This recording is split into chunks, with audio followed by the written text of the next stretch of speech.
Panibagong araw mga kahayop. Ngayong araw na to mga kahayop, mayroong pupuntahan natin doon sa Barangay El Pardo kasi mayroon daw ibibenta na kambing. Ang magbenta sa kambing ngayon, nasa 82 years old na ang edad ni tatay na walang pamilya or walang asawa. And don't forget to like and share and subscribe, and please click the notification button para updated kayo sa mga content ko. Tala, puntahan na natin mga kahayop. Tingnan mo ang picture na gaya. Pila ang edad ni mo tayo? Nag-82 na ron. Kung timbre. Kanay 82. Wala katunga akong edad. 24 pa ko. Bata pang gili ka. Kuan ko na minyo tay? 19 Bata pang gili. anyos. Taga dinira pong mga tawa. Taga Daang Lungsod.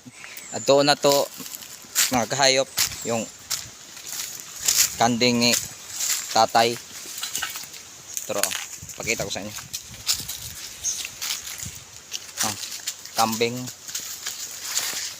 Papaulion na to guys kay sabutan na mo ni tatay kung pila ang iyang baligya sa iyang kanding. Nga nanganak ko nun pero namatay ang itoy, mao dili mayong buhion. Iyan lang ibaligya at diri nato og atong pangutanon og pilay presyo ning kanding nga guys. May nakagabas na iyang gisalog ng gwapo kay mga ipil na yung Mo ba? Yung ipil na. Dayon pila mo to ibaligya gini mo ato noy kanding nimo. Dos na rin mo nga. Tanungin natin mga kahayop kung ilan yung presyo sa kambing ni tatay. Para sa YouTube din ako tay. Nga kuan ba inana mga kanding inana ba. Dakan pong mga tao nga magkita pod. Ka tinulay di ka yung nanglugoy. Oh, Sabot gyud. mo gyud.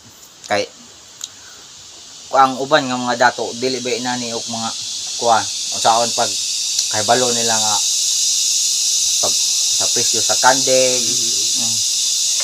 Di ba sila lugi sa ilang gipangpalit nga mga kanding? Di kan sabot mo kay og dili og area na dili mo sa pon. Mao gyud. Diyon. Pangiwa ta gamay ato no. Para magkapalit ta. Gamay lang pa. Gamay ra man putog gyud. Nipis gyud. Nipis gyud. Ito kandi nga kay turo bayad gi kog 3.5 anay. Imong buto. Dili Dako na ay. Pila tihang yun ako sa una dahil anong buto ni mo murag Tres. Tanaw bitaw na ko karon na kabayran nag 3.5 ay. Adi lang. Pila na bot kabulan mga duha naman po. Do ba og kapin mga na. Sobra pa ka na. Anak. Kad pagkuha na ka. Do pagyanin doon. Gitubo na gyud. Basta dili ka habal-habal po. Wala man kahabal-habal ka. Kanang kanang dili man siya gahabal katong kumpir mo kanding ko dito okay. Okay ang presyo ni tatay sa maliit niyang kambing mga kahayop. At sana makalis tayo kahit konti para lang may atin rin na ginansya sa ating pagbibili ng kambing. Wa des no ibalid di ay. To subo-subo ilang po yung trabaho dito. Basta madala to og 1.6 ta. Ayaw sana. Pila magay? 180 lang. Kanang kapusan mo. 1.7 lang tay. Ayaw. Ganun, 180. Kaya mayroon lagi na kung timong umapong gay. Mao. Yun mga kahayop kasi kakawa naman si tatay kapag sobrang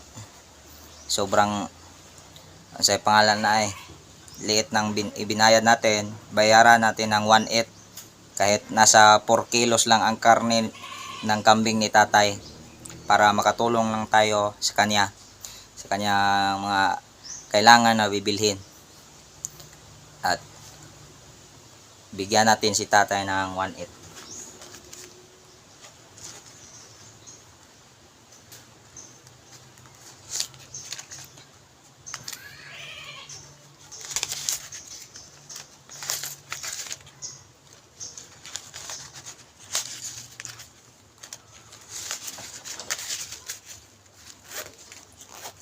Dako ang buto ay.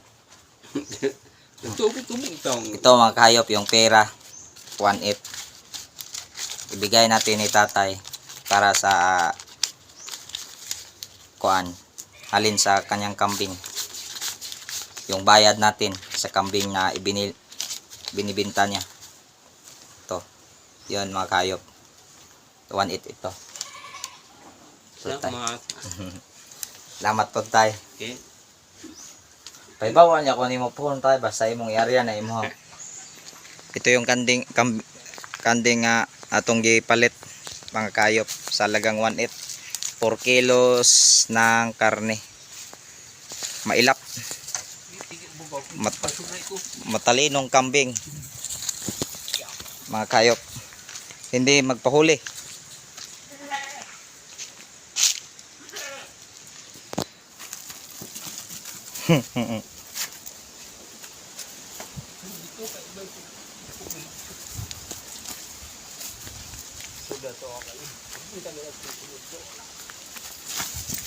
Yeah.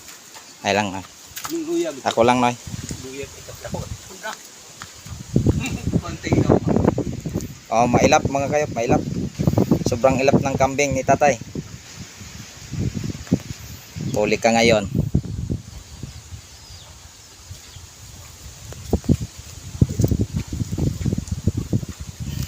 Maro mga kayop, maro.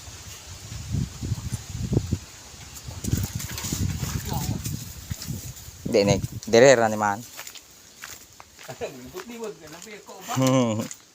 Libot-libot yun.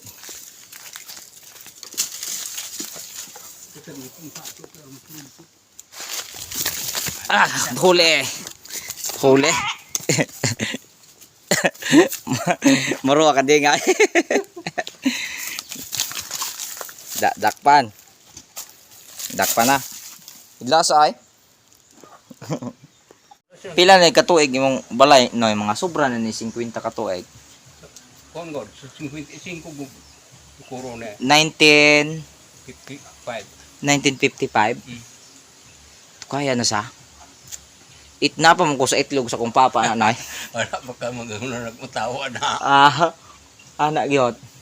Ni makaw ng mga haligi. Gikan man sila balay itong puyang bibi kran. Ni upat ka buok. Itong bahay na to ni tatay mga kahayop. Itinayo ito sa 1955. Kahit ako napasa itlog ng papa ko.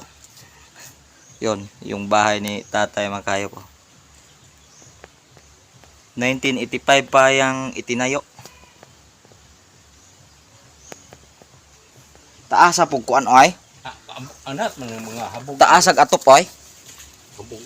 Oh. Kung bigla sa pinito na. Sobrang taas ng kanyang bahay mga kayop. Oh. Tingnan nyo. Nandito tayo sa ilalim pero kahit isampa yung kamot natin hindi maabot. Sa Bisaya pa taas og bungon. Oh. Sobrang tangkad. Ito yung binili nating kambing mga kayop. Pauwi na tayo sa ating bahay.